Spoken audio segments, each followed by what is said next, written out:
মানুষের মধ্যে এক ধরনের কি ধরনের গণতন্ত্রহীনতা, যেমন ক্ষমতাসীনরা তারা মানে আত্মস্থ করে ফেলেছে এক ধরনের স্বৈরতন্ত্র, তেমনি মানুষের মধ্যেও এক ধরনের গণতন্ত্রহীনতা একটি আভাস পাওয়া গেছে। কেন এখানে তারা দেখে যে ভোট হয় কিন্তু মানে ভোট হয় না, অ্যাজ ইট ইজ যেটা আছে সেটা রেখে দিল। তাহলে কি ছাত্ররা চুপ করে থাকবে, আন্দোলন করবে না? আন্দোলন করবে।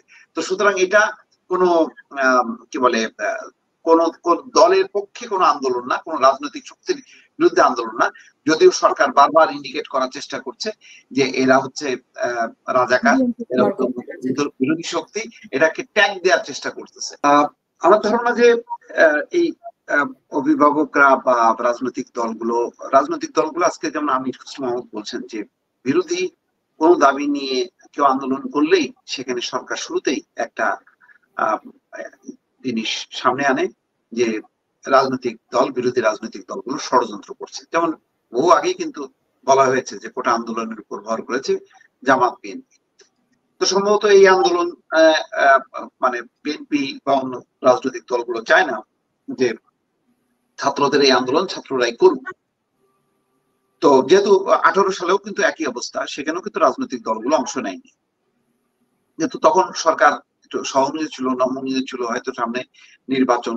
কিন্তু এখন মনে করছে যে তারা অনেক বেশি শক্তিশালী, সেই জন্য তারাই। তো আমি মনে করি যে আসলে এই সমস্ত গুলো মানে সরকার যাই বলুক না কেন, রাজনৈতিক দলগুলো যদি মনে করে যে এটা যৌক্তিক আন্দোলন তাহলে সমর্থন দেবে। এরশাদ বিরোধী আন্দোলনের সময় আমরা ছাত্ররা যখন কি মজিদ খানের শিক্ষা কমিশন সহ নানা যৌক্তিক আন্দোলন করেছি, তখন কি রাজনৈতিক দল ওই বিএনপি বা আওয়ামী লীগ তারা কি সমর্থন দেয়নি? দিয়েছে।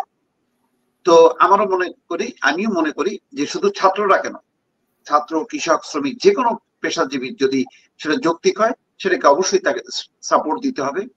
এবং এখন তো চরম বিপদে, সুতরাং অভিভাবকদেরও ভাবতে হবে।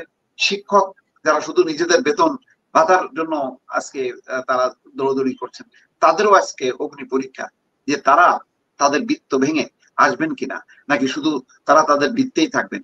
এটা সবার জন্য একটা পরীক্ষা হয়ে গেল হচ্ছে যে এই আন্দোলন গুলোতে যৌক্তিক আন্দোলন, আমরা যদি মনে করি যে কোটা সংস্কার আন্দোলন যৌক্তিক, যেমন এখানে তো আমার সন্তান কেউ নেই, কিন্তু আমিও মনে করি যে যে প্রজন্ম লড়ছে সেই প্রজন্ম আমার প্রজন্ম, এটাকে আমি ওন করি, তাহলে আমার সমর্থন দেওয়া উচিত। তাই আমি মনে করি যে প্রত্যেক নাগরিকের এটা উচিত। সেই সচেতন অবস্থাটা আসলে আমাদের বাংলাদেশে অনেক আগেই কিভাবে কিভাবে যেন ধ্বংস হয়ে গেছে। গত 15 বছরে গণতন্ত্রের চর্চা না থাকার কারণে মানুষের মধ্যে এক ধরনের কি ধরনের গণতন্ত্রহীনতা, যেমন ক্ষমতাসীনরা তারা মানে আত্মস্থ করে ফেলেছে এক ধরনের স্বৈরতন্ত্র, তেমনি মানুষের মধ্যেও এক ধরনের গণতন্ত্রহীনতা একটি আভাস পাওয়া গেছে। কেন এখানে তারা দেখে যে ভোট হয় কিন্তু মানে ভোট হয় না। তো এই পরিস্থিতিতে পুরো রাজনীতিবিহীন একটা যে আজকে সমাজ এবং রাষ্ট্র, সেটার খেসারত আমরা দিচ্ছি। তো এই অবস্থা, এইসব ঘটনা ছাত্ররা, তরুণরা হয়তো একটা ইস্যুতে তারা সামনে আসলেও আমি মনে করি যে সবার চোখ বা ঘুম ভাঙতে এই আন্দোলনটা যথেষ্ট সহায়তা করবে এবং এগিয়ে আসা উচিত। এইটা মনে রাখা উচিত, কোটা সংস্কার আন্দোলন শুধু ছাত্রদের না, এটা একটা প্রজন্মের। আজকে মনে করেন যারা আন্দোলন করছে তারা যদি আন্দোলন নাও করে, এই কোটার প্রয়োজনীয়তা বা সংস্কার কি 2 বছর পরে, 3 বছর পরে, 6 বছর পরে থাকবে না? যদি নাই থাকতো তাহলে তো 2018 সালে যেই আন্দোলনটা, সেই আন্দোলনের ধারাবাহিকতা আজকেও কেন 6 বছর পরে হচ্ছে?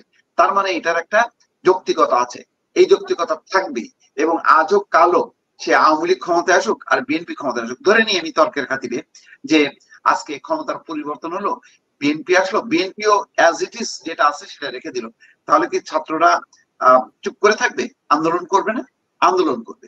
তো সুতরাং এটা কোনো কি বলে কোন দলের পক্ষে কোনো আন্দোলন না, কোন রাজনৈতিক শক্তির বিরুদ্ধে আন্দোলন না। যদিও সরকার বারবার ইন্ডিকেট করার চেষ্টা করছে যে এরা হচ্ছে রাজাকার, এরা বিরোধী শক্তি, এটাকে ট্যাগ দেওয়ার চেষ্টা করতেছে। কিন্তু আমি মনে করি যে এটা কোনো ট্যাগ দিয়ে এটা লাভ নেই। এটা মুক্তি যেই আন্দোলন, এটা অত্যন্ত যৌক্তিক।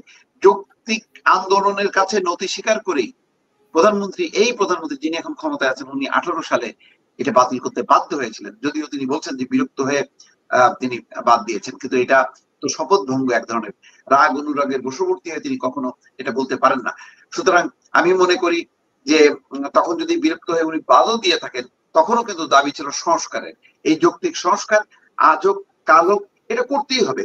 এটা নিয়ে যদি মানে জেদ করে কেউ বসে থাকে, এই সরকার হোক পরের সরকার হোক, এটা রক্তক্ষরণ হবে, কিন্তু সংকটের সমাধান হবে না, এটা পরিবর্তন হতেই হবে।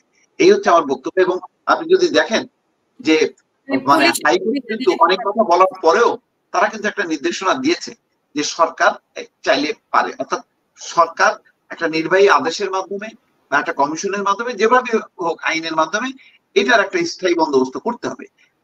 দুঃখজনক হচ্ছে আমাদের পুলিশ প্রশাসন বা আজকে বিশ্ববিদ্যালয়ের প্রশাসন খুবই তাদের ভূমিকা ন্যাক্কারজনক।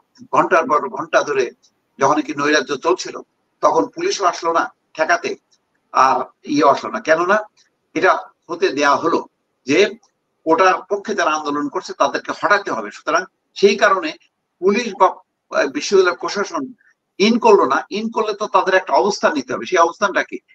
তাদের একটা মাঝামাঝি নিতে হবে, বলতে হবে তুমি তোমার আন্দোলন করো, তুমি তোমাদের আন্দোলন করো।